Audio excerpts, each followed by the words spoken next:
저한테 자기 정치한다고 그렇게 막 얘기하시는 분들이 있는데요. 이제 제대로 자기 정치 한번 해보겠습니다. 지금까지는 저는 선거에서 승리하기 위한 정치를 했습니다. 목숨 걸고 뛰었습니다. 제가 이루고 싶은 세상, 제가 옳다고 생각했던 세상, 제가 옳다고 생각하는 정책들, 그리고 제가 옳다고 생각하는 당을 만들기 위해 가지고 제 의견을 더 많이 투영시키겠습니다. 제 의견의 색채는 더 강해질 것이다. 이렇게 말씀드리겠습니다. 네, 이게 벌써 1년이 됐습니다. 제가 취임한 게 6월 11일, 날짜는 잊지 못한 날짜인 것 같은데 이렇게 말씀드릴 것 같습니다. 지난 1년 동안에 저에게 주어졌던 역할은 이미 성공적으로 했다라고 저는 생각합니다. 제가 당대표가 될 때 많은 당원들과 국민들의 기대가 결국에는 정권 교체에 있었다는 것을 알고 있었고, 그래서 그것이 지상과제라고 생각하고 달려온 것이 1년이었습니다. 그리고 그에 이어서 지방선거 승리를 통해 가지고 정권 초의 동력을 유지해 나가는 것까지 지금까지 그걸 바라보고 쉴 새 없이 달려왔던 그런 기간이었다, 이렇게 생각합니다. 그 와중에서도 여러 가지 개혁 과제라고 했던 것들, 또는 전당대회 때 제가 내세웠던 공약들을 지키기 위한 노력들을 해왔습니다. 지금 우리 당의 대변인은 지금까지 계속 토론 배틀을 통해 가지고 선발되어 오고 있고, 그리고 그에 더해서 지역적으로도 우리가 취약했던 지역에 대한, 취약했던 세대에 대한 공약을 지속해 나가서 예전보다 훨씬 더 큰 당, 넓은 당이 되었습니다. 그리고 결국에는 지금까지 보수 정당이 바라보지 못했던 당원 민주주의라는 영역을 꾸준히 개척하기 위해서 당원 수를 늘리는 것에 주력해 왔고, 지금 우리 당원의 수는 저를 전당대회에서 뽑아주셨던 20만 당원에서 이제 80만 당원으로까지 내려와 있는 상태입니다. 그 외에도 저는 제 개인적으로 주안점을 뒀던 것들에 대해서 계속 열거를 할 수 있을 겁니다. 특히 공직 후보자 기초 자격 시험으로 초기에 많은 비판을 받으면서 시도되었던 PPAT도 결국에는 성공적으로 마무리되었고, 이제는 제가 오늘 이 자리에 서서 앞으로 1년간의 비전이 무엇인지에 대해 가지고 이야기할 수 있는 시점이 된 것을 개인적으로는 감개무량하게 생각합니다. 그만큼 보수 정당에서 당 대표라는 것은 임기를 채우기도 어려울 뿐더러 뭔가 업적과 성과를 남기기도 어려운 위치였던 것이 지금까지 사실입니다. 그런데 이렇게 단언코 말씀드리겠습니다. 지난 1년 동안 결국에는 선거의 지휘관으로서 국민들과 당원들이 원하는 선거 승리를 이끌어내기 위해서 했던 1년과는 앞으로의 1년은 참 다를 것이다, 이렇게 단언코 말씀드리겠습니다. 원래 전시의 리더십과 평시의 리더십은 다릅니다.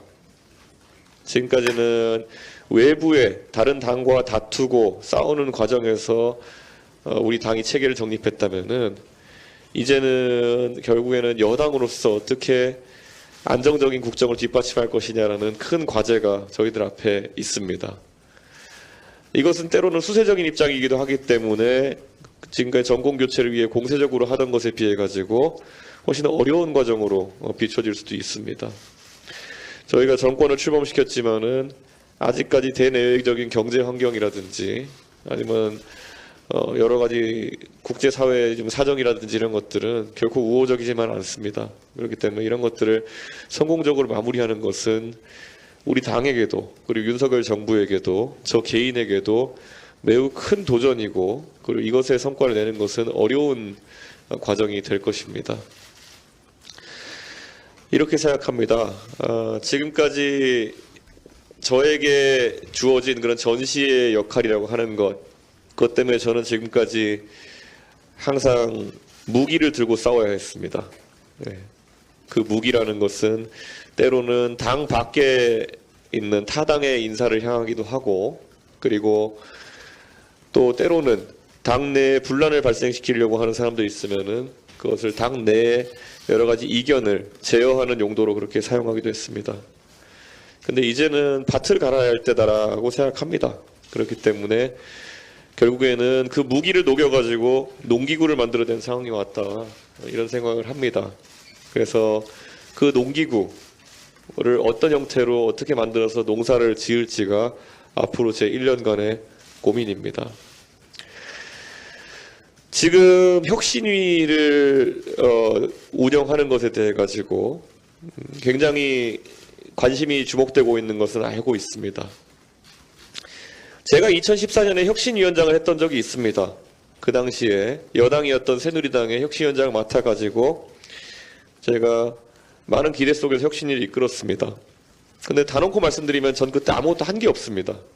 그 혁신위에 성과로 남은 것이 없을 뿐더러 저 개인에게는 그냥 하나의 영광이었을 뿐 어떤 업적이라고 할 만한 것을 남기지 못했던 그런 기억이었습니다. 그 이유는 간단합니다. 그 당시에 2014년에 새누리당이라고 하는 곳은 여당으로서 안주하고 독주하는 상황 속에서 상대 정당을 종북이라고 몰아붙이는 것만으로도 정치적 상황을 유지시킬 수 있을 거라고 생각하는 오만한 집단이었기 때문입니다. 그리고 그 집단이 2년 뒤에 탄핵에 이르기까지는 그렇게 많은 절차와 과정이 필요하지 않았습니다. 그 오만함 하나 때문에 저 개인에게도 영광이었던 그 새누리당의 기억이 다소 상처로 남을 수밖에 없었던 그런 과정이 있었습니다. 저는 윤석열 정부가 절대 그렇게 되어서는 안 된다는 생각에 우리 당부터 혁신하자는 취지에서 혁신위원회를 출범시켰습니다. 공천제도를 다루는 것에 대해서도 여러 가지 말이 있는 것을 알고 있습니다. 그런데 지금까지 그러면은 아까 말했던 새누리당의 몰락의 과정 중에서 가장 큰 변곡점 중 하나는 2016년을 앞두고 펼쳐졌던 진박 논란, 그리고 누군가를 자르고 누군가를 넣고 하기 위한 공천 갈등 속에서 새누리당은 처참하게 무너졌습니다. 그래서 그 당시 야당이 민주당과 국민의당으로 분할된 상황 속에서도 여당은 120석으로 내려앉고 말았고 국정 주도권을 잃어버린 뒤 탄핵에 이르는 상황까지 발생했습니다.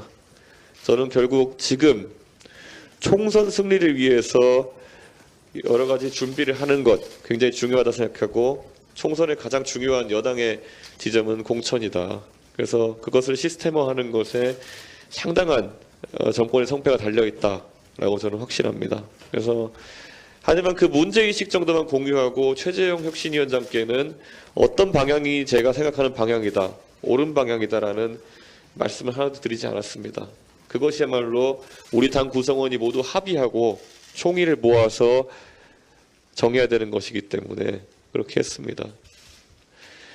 시기에 맞게 필요한 것을 하지 않으면 결국엔 나중에는 그 피해를 결국 당이 뒤집어 쓰게 되는 것이고 그것에 따라서 정권을 잃을 수도 있습니다. 그래서 지금 시점에 저는 필요하다고 생각하는 일을 하면서 앞으로 1년을 보낼 수 있도록 그렇게 하겠습니다. 당원이 80만 명으로 늘어났다는 것은 지금까지 보수 정당이 경험해보지 못한 그런 영역입니다. 보수 정당이 언제 당원 구조 속에서 의견을 취합하고 그걸 바탕으로 경선을 다수 실시하고 민주적인 당 운영을 해온 적이 있었겠습니까? 해보지 않았던 길이기 때문에 그것을 준비하는 과정은 굉장히 어렵고 많은 노력을 필요로 합니다. 구성원들 간의 합의도 필요하고요. 지금 80만으로 늘어난 당원들에 대해 가지고 그들이 당원이 된 보람을 느끼게 해주려면은 앞으로 2년간 당원들의 권리 중에 하나인 경선의 기회도 없습니다. 당원들이 당비를 내면서 당 의사결정 구조에 참여할 수 있는 길을 열어주지 않는다면은 우리가 어렵게 구축했던 당원 민주주의의 틀은 다시 무너질 것입니다. 그리고 결국에는 당 대표와 일부 당직자들이 모든 의사결정 구조를 독점하는 세상이 다시 올 겁니다. 제가 당대표로서 앞으로 후반 1년을 거치면서 구축하고 싶은 체계라고 하는 것은 결국에는 이 정당이 퇴행하지 않고 지금 구축한 민주적인 시스템을 유지해 나가는 것일 것입니다. 혹자는 어차피 공천은 나중에 다음 당대표가 할 텐데 왜 공천 룰을 정하려고 하느냐, 그런 말을 하는 사람들 자체가 굉장히 시대정신에 역행하는 발상을 하고 있는 겁니다. 저는 제가 당대표로서 대선 경선도 주관하고 그리고 지방선거 공천도 사실상 제 관할 하에 있었지만은 저는 제가 그 권한을 적극적으로 행사할 수 있었음에도 불구하고 전혀 행사하지 않았습니다. 그것은 제 나름대로의 소신 때문에 그래왔던 것이고 제 다음 당대표가 누가 된다 하더라도 그 원칙이 지켜진다고 한다면은 민주적인 절차를 지키겠다는 의지가 확고하다고 하면은 저희는 앞으로 어떤 선거에서도 지지 않을 것이다라는 확신이 있습니다. 그런데 그것을 지금 들어서 혁신위의 행보에 반대되는 논리로 나중에 어차피 대표가 다 해먹을 텐데 왜 지금 네가 신경 쓰느냐라고 하는 거는 그거야말로 부끄러운 줄 알아야 되는 얘기입니다. 우리가 탄핵의 아픔을 거치면서 공천 파동의 아픔을 거치면서 몇 년간 쌓아 올렸던 그리고 어렵게 다시 5년 만에 구축했던 그런 새로운 기회를 무너뜨리려고 하는 것이 아니라면은 그런 관성에 젖은 타성에 젖은 이야기는 절대 하지 않았으면 좋겠습니다. 저는 앞으로도 우리 당이 많은 도전을 겪을 것이고 저는 아주 오랜만에 온 기회들을 놓치지 않았으면 좋겠습니다. 제가 당대표로서 지난 1년 동안 했던 것들은 많은 익숙함에서의 또는 많은 본능에서의 또는 많은 자연스러움으로서의 탈피에서 지난 1년간 이어져 왔다고 저는 이렇게 생각합니다. 보수당 당대표가 되면은 가장 빠지기 쉬운 유혹이 뭐냐면은 정말 극단적인 생각을 하고 있고 아니면 정말 강성 보수적인 관점에서 쌓여 있는 분들과 비슷한 이야기를 하고 비슷한 생각을 이야기하며 그 사람들 속에서 영웅이 되는 것을 바라는 그런 아주 자연스러우면서도 지금까지 어느 누구도 뿌리치기 어려웠던 유혹이 있었을 겁니다. 그런데 그것을 뿌리치지 못했기 때문에 우리가 지난 5년 동안에 어려운 길을 걸었던 것이고 당세는 수축되었던 것이고 의원 수는 선거 치를 때마다 줄어들었던 것입니다. 이번 지방선거에서도 유세를 하면서 많이 느꼈습니다.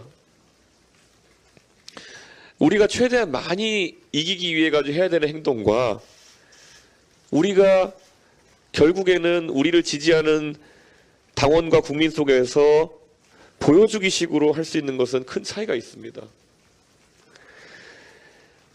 어떤 분들이 저에게 선거 끝난 다음에 지적을 하더라고요. 네. 왜 이준석이가 간 곳들은 유세를 간 곳들은 왜 결과가 다 이기는 결과가 나오지 않았느냐. 왜 이준석은 계양을 많이 가고 제주도를 많이 가고 했는데 왜 거기서 성적이 나오지 않았느냐. 지고 있는 데니까 간 겁니다. 예. 이기고 있는 데 가가지고 제가 여느 당대표처럼 군중의 환호 속에서 동원된 군중 속에서 제가 환호하고 Y자로 손들고 있고 이런 거 하려고 그랬으면 못했겠습니까? 그런데 그런 것들이 거꾸로 되돌아와가지고 이준석이가 유세를 갔더니만은 결과가 좋지 않았다 이렇게 해석하는 것은 제가 여기서 뭐 항변하고자 하는 것이 아니라 그게 지금까지 보수당의 현실이었습니다. 저희가 여당이 되었지만 앞으로 1년의 과정도 굉장히 적극적으로 공세적으로 저희는 확장을 해나갈 것입니다. 저는 이 길이라고 하는 것은 예전보다 외롭진 않을 거라고 확신합니다. 왜냐하면 저는 누차 이것에 대해서 용산 대통령실도 그리고 원내대표께서도 이제는 이 길이 옳은 길이라는 것을 동감하고 같이 가고 계시다고 확신하고 있습니다. 저는 대통령께서도 취임하시면서 바로 5.18 민주묘지에 우리 당내 모든 구성원과 같이 가자고 당에 제안해 주신 것도 그리고 원내대표께서도 이번에 호남의 예결위원을 2분 배치하면서 호남에 대한 적극적인 예산 투자를 하겠다고 공언하신 것도 지난 1년 전에 우리가 걸어야 했던 길보다는 훨씬 외롭지 않은 길이고 훨씬 더 강력한 길이 될 것이다. 저는 그렇게 확신합니다. 그래서 아마 언론인들께서 국민들께서 기대하셔도 좋을 만한 그런 지금까지의 소위 서진 전략보다 훨씬 더 강한 수준의 그런 그 서진 전략이 예고하겠습니다. 7월경부터 있을 겁니다. 네. 그리고 이것은 결코 우리 당만이 혼자 가는 길도 아닐 것이고 이제는 민주당이 두려워할 만한 그런 강도로 이루어질 것이다. 그리고 다음 총선에서는 저희가 호남 지역에서 많은 당선자를 낼 수 있도록 저희가 체계적으로 나설 것입니다. 지금 자연스러움에서의 탈피라고 하는 것이 사실 굉장히 어려운 길이면서도 계속 가겠다고 하는 이유는 그걸 해볼 수 있을 만한 최적의 기회가 왔기 때문입니다. 청와대에 관저에서 사는 것을 그렇게 메리트로 느낀다든지 아니면은 꼭 그걸 해야 된다는 강박관념이 없는 대통령이 들어섰기 때문에 그것은 꼭 관용차를 타지 않아도 된다고 생각하는 당대표와 같이 할 수 있는 탈권위의 영역이 있다고 저는 생각합니다. 그리고 이 문화가 우리 보수정당 전체로 깃들었으면 하는 그런 생각입니다. 앞으로 탈권위는 보수의 아젠다가 될 것이고 그 탈권위를 해서 만들어진 공간 속에서는 많은 경쟁과 참여의 기회가 생길 것이다. 저는 이렇게 확신합니다. 그게 지금까지 우리가 지난 1년 동안 항상 상대 정당인 민주당보다 앞서 나갔던 지점이고 더 파격적인 지점이었다. 저는 그런 생각을 합니다. 그래서 이런 노력들 앞으로 더 기울일 수 있도록 그렇게 하겠습니다. 그리고 정책 면에서도 저희는 한결 진일보한 형태를 취할 것입니다. 저와 대통령께서 당선되기 전부터 논의했던 우리가 당선되면은 꼭 하고 싶었던 많은 것들 이제는 저희가 체계적으로 해 나가겠습니다. 지금까지 보수 정당이라고 하면은 자유와 법치주의 같은 아주 무겁고도 중요한 단어들을 선거용으로 써먹거나 아니면은 그 본질에 맞지 않게 써왔습니다. 자유라고 하는 것에 있어가지고는 우리 대통령께서 취임사에서 몇 번이나 강조하셨던 것처럼 그 확대된 자유에는 확대된 그리고 더 엄중한 책임이 따르는 것이고 그 자유와 책임이 병행되었을 때 우리의 위상은 같이 높아지는 것입니다. 그렇기 때문에 국제적으로도 저희는 강한 자유를 위한 행보를 할 것이고 더 큰 책임을 질 것이고 그에 따라서 저희가 더 큰 위상을 갖게 되기를 기대하고 있고 이것은 정당 외교로부터 시작되어 지금까지 우리가 참여하지 않았던 영역의 외교까지 확대될 것입니다. 정당 대표가 우크라이나에 가는 것이 던지는 의미가 있다면은 그에 맞춰서 대통령께서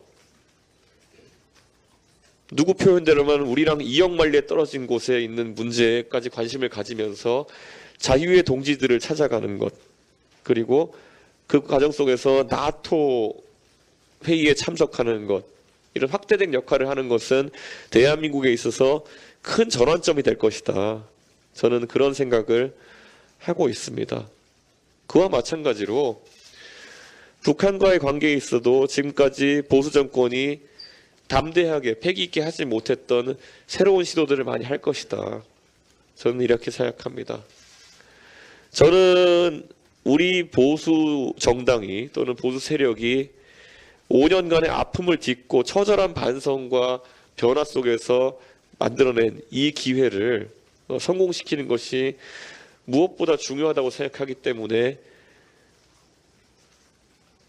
앞으로 1년 더 열심히 뛸 것이고 지금까지 무기를 쥐고 뛰었던 것과는 다르게 이제는 그것을 녹여서 만든 농기구를 갖고 우리가 뛰게 될 것이다.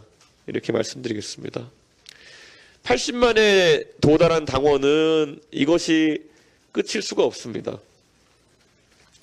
당원은 100만, 200만을 넘어서까지 확대되어야 되는 것이고 그 당원들에 대한 교육은 더 강화되어야 되는 것이고 지금까지 우리가 당에서 만들어내지 못했던 담론들을 유튜버들이나 이런 사람들이 만들어내면서 보수 세력의 담론이 저열해졌던 것들을 다시 되돌릴 필요도 있습니다.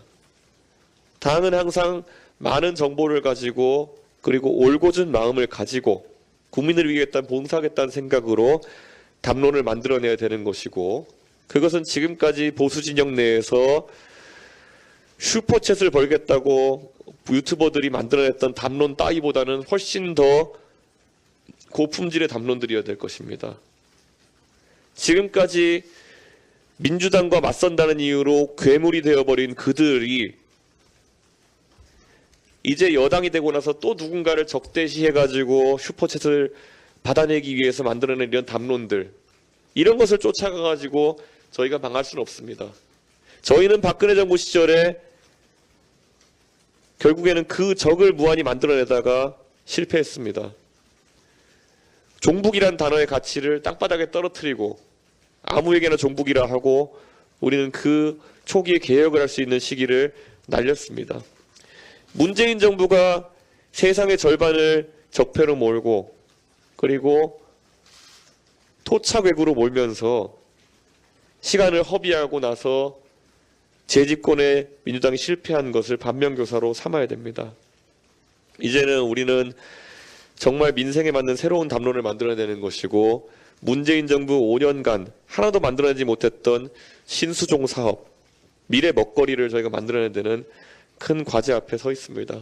저는 이런 것들 당 차원에서 앞으로 꾸준히 발굴해내도록 하는데 우리의 역할이 있다, 이렇게 생각합니다. 개인적으로는 최근의 정치적 상황에 대해 가지고 이렇게 평가합니다. 당대표가 된 뒤로 무수히 저는 지적을 받으면서 여기까지 왔습니다. 때로는 그 지적대로 한번 살아볼까라는 생각도 많이 했습니다. 그 지적이라고 하는 것은 보통 태도와 싸가지론에 관한 것들이 굉장히 많습니다. 그건 제가 보통 이렇게 말합니다. 많은 사람들이 선의로 조언을 했는지 악의로 조언을 했는지 모르겠지만은 그 조언을 다 받아들이면은 저는 프랑켄슈타인이 됩니다. 때로는 따뜻한 아이스 아메리카노를 한 잔 달라는 취지의 주장도 많이 듣습니다. 메시지전을 강하게 하라는 주문과 동시에 어느 누구도 화나게 하지 말라는 주문도 동시에 받기도 합니다. 불가능에 도전하라는 얘기를 많이 듣는 겁니다. 그런데 이렇게 생각합니다. 지난 1년간은 어떻게든 선거를 이겨야 되는 상황이었고 그 안에 자기 정치는 설 수가 없습니다. 당장 이겨야 될 대선이 있고 지방선거가 있는 상황 속에서는 제 스스로를 살릴 수가 없는 상황인 것입니다.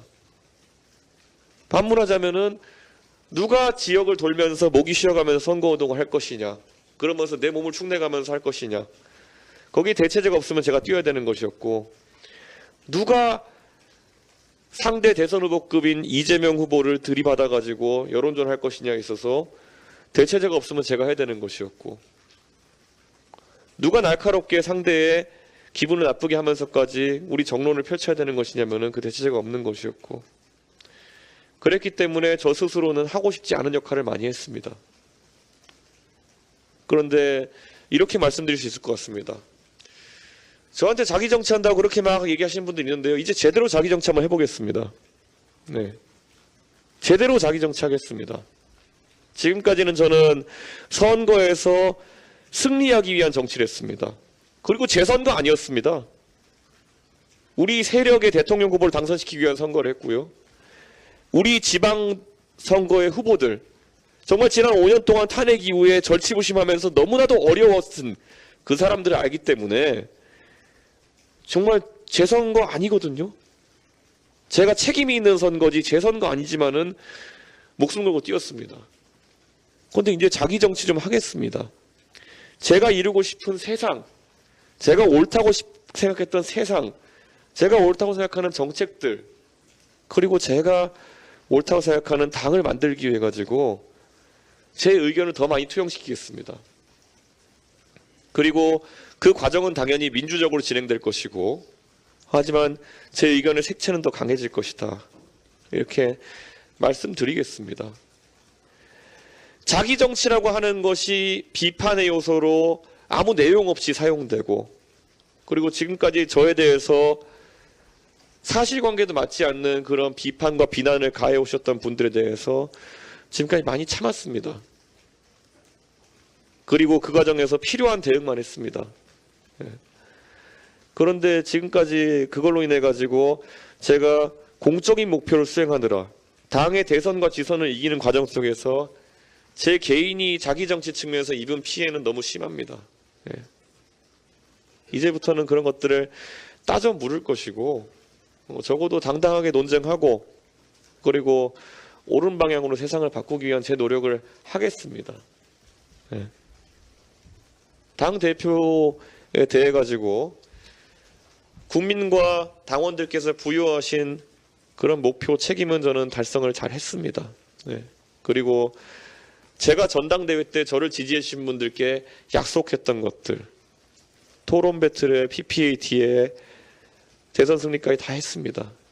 그러면 이제 저도 제가 하고 싶은 일을 할 수 있는 공간을 당원들과 국민들께서 만들어 주시기를 부탁드리겠습니다.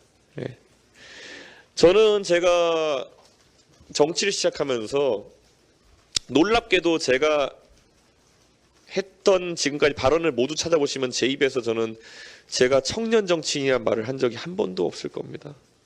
다른 사람이 저를 청년 정치인이라고 지칭한 적은 많았습니다. 언론에서 저를 청년 정치인의 대표 주자라고 언급한 적도 많았습니다. 그런데 저는 그 표현을 제가 안 씁니다. 왜냐하면 그것이 제 역할을 얼마나 속박하는 이야기인지 잘 알았기 때문입니다. 2012년부터 이어진 소위 청년 정치 담론의 끝이 저였으면 좋겠습니다. 이제 젊은 사람들이 뭔가 정치를 하면서 청년자 붙은 타이틀을 안 했으면 좋겠습니다. 제가 그 당시에 청년 목세 비대위원으로 정치를 시작한 것은 맞을지 모르겠으나 그 당시부터 시작해왔던 청년 비례대표 실험이라든지 이런 수많은 실험들은 결국 그 청년 주자들, 젊은 주자들을 청년의 바운더리 안에 묶어놓고 그 역할을 축소시키는 것에 많이 사용되었습니다.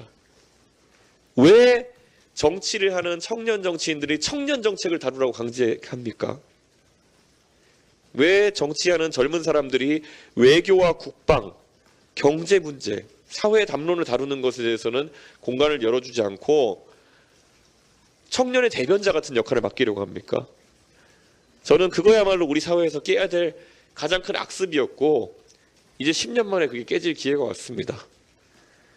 젊은 사람들 중에서 능력 있는 사람은 앞으로 외교와 국방에 있어서도 이야기를 할 수 있어야 되는 것이고 경제에 대해서도 이야기할 수 있어야 되는 겁니다. 반대로 청년 일자리 문제가 심각하다 그러면은 모든 세대가 달려들어가지고 그 문제를 해결하기 노력해야 되는 것이지 왜 그것을 갓 당선된 청년 비례대표 국회의원에게 몰아주는 식으로 우리가 책임 회피했던 것인지도 모르겠습니다. 저는 앞으로 이 정치권의 젊은 세대는 절대 배려의 대상도 되어서는 안 되고 이제는 주체가 되어야 된다 이런 생각합니다. 그것도 젊은 세대에 대한 할당으로서가 아니라 그들이 보여준 능력을 바탕으로 해가지고 전혀 역차별받지 않는 그런 상황을 만들어낸다 이렇게 생각합니다. 지난 대통령 선거 중에서 이미 까먹으신 분들도 있겠지만은 젊은 세대가 만들어냈던 전략으로 젊은 세대의 지지를 확대해서 저희는 승리했습니다. 그것을 잘 알고 계신 분이 우리 윤석열 대통령이시고 저에게도 누차 그런 부분에 대해서 언급을 하셨습니다. 당도 이제는 그의 보조에 맞춰서 갑니다. 젊은 사람들이 역할을 했을 때는 그에 맞는 권위가 서야 되는 것이고 절대 연공서열이 우리 당에서 통용되는 언어가 되어서는 안 된다. 저는 그렇게 생각합니다. 우리가 이 꼰대 문화와 권위의식에서 더 빨리 탈피할 수 있을 때 아직까지도 허우적거리면서 문제가 무엇인지 모르는 민주당보다 초격차로 앞서 나갈 수 있습니다. 저는 앞으로 당에서 인사를 하거나 함에 있어가지고 누구나 납득할 수 있을 만한 젊은 사람들이 있다고 한다면은 적극적으로 정당에 참여할 수 있는 문호를 더 열어 젖히겠습니다. 그리고 이런 것들은 당연히 우리 당이 해왔어야 되는 일이고 지난 1년 동안에 선거 과정 중에서는 여러 가지 반발 때문에 하지 못했던 것입니다. 더 적극적으로 해나가도록 그렇게 하겠습니다. 그리고 혁신위에서 다루는 아젠다들은 다시 한번 강조하지만 제가 내리지 않을 것입니다. 그리고 혁신위에서 논의된 안들은 최고위원회의 검토를 다 거쳐가지고 우리가 당원 당규에 반영시킬 것이고 제도화할 것입니다.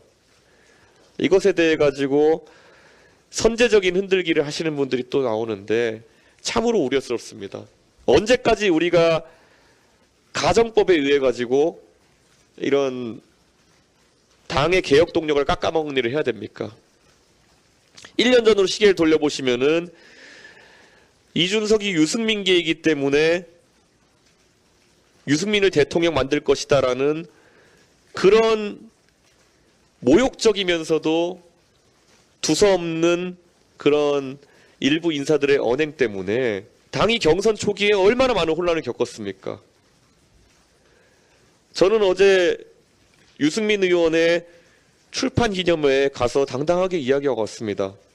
지난 1년 동안에 거꾸로 오히려 그런 어떤 당내의 지적 때문에 역차별에 가까운 움직임을 제가 할 수 없었던 것에 대해 가지고 시원하게 어젠 가서 이야기하고 왔습니다. 지금도 그러면은 제 행동 제약 범위를 제약하기 위해 가지고 여러 가지 사전적인 이야기를 사람들이 하고 있습니다. 이제는 이런 공작들 좀 중단해야 되지 않겠습니까? 예. 지난 1년 동안 그렇게 사람의 행동 범위를 제약하고 그렇게 괴롭혔으면 이제는 그만해야 되는 거 아니겠습니까? 저는 앞으로 남은 1년 우리 당에 굉장히 중요하고 정치를 크게 바꿀 수도 있고 아니면 또다시 누군가의 공천권 야욕이라든지 아니면 누군가의 당권 싸움 야욕에 허비할 수도 있는 1년이다. 저는 이렇게 생각합니다. 저는 그래서 앞으로 누구보다도 적극적으로 흔들림 없이 당 개혁을 추진해 나갈 수 있도록 그렇게 하겠습니다. 지금 이제 당에서 아직까지 우리가 지난 5년 동안 어떤 어려운 과정을 겪었는지 그리고 지난 2년 동안 얼마나 변화의 그런 어떤 틀 속에서 어려운 대선 승리와 지선 승리를 이끌었는지 아직까지 와닿지 않는 분이 있다고 한다면은 좀 생각을 바꿔주십시오. 이제는 저는 이렇게 간곡하게 호소하는 이유가 뭐냐면은 절대 되돌아가지 않습니다. 이제 역사는 되돌아가지 않습니다. 우리 당은 이제 충분히 민주적인 당 체계를 구축했고 예전과 같이 조직 선거 이런 게 통하지 않는 당이 됐습니다. 그렇다면은 받아들이시고 이제 개혁의 길에 전부 다 동참해 주셨으면 하는 생각입니다. 제가 오늘 이렇게 나름 1주년 되어 가지고 중요한 이런 기자회견임에도 불구하고 대본 하나 안 쓰고 종이 한 장 안 들고 이렇게 와서 정말 제 마음에 있는 마음의 소리를 하고자 이렇게 말씀드린 이유는 지난 1년 동안 화나는 일도 많았고요. 지난 1년 동안 정말 절치부심한 일도 많았고요. 그래서 그 기간 동안에 앞으로 1년 동안 하고 싶은 것들도 많이 축적했기 때문에 그게 북받쳐서 그렇습니다. 사실 뭐 제가 업적 강조하는 기자회견 이런 거 할 성격은 아닌 건 이제 다 언론인들 아시지 않습니까? 저는 공을 저쪽으로 날리겠다고 예고하고 날리는 사람입니다. 그렇기 앞으로 당의 개혁 방향이 어딘지를 정확히 말씀드리고 싶었고 또 그리고 국민들께 설명드리고 싶었습니다. 앞으로 1년 동안 열심히 해가지고 국민들과 그리고 당원들의 지지와 성원에 보답하도록 하겠습니다. 감사합니다.